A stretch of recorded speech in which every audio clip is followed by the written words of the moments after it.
గోదావరి గట్టు రమణ గోగులు అద్భుతంగా పాడాడు. సెకండ్ సాంగ్ మీను భీమ్స్ అద్భుతంగా పాడాడు. ఇప్పుడు థర్డ్ సాంగ్ మనం ఒక ఎక్స్ట్రాడినరీ వాయిస్ ఏదైనా ట్రై చేయాలి. ఒక హిందీ నుంచి కానీ మలయాళం నుంచి కానీ ఏదైనా వెరైటీగా నేను పాడతా అనిల్ సార్. 2 పాటలు సూపర్ హిట్ అయినాయి కదా. అవును.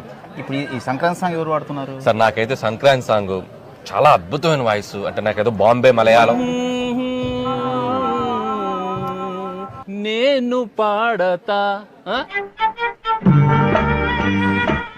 అసలు నా మాట వినట్లేదు, పాడతానంటున్నారు.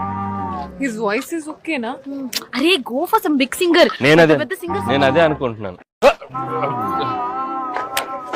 సార్ సార్ నేను పాడతా సార్ సార్ నేను పాడతా. Okay sir.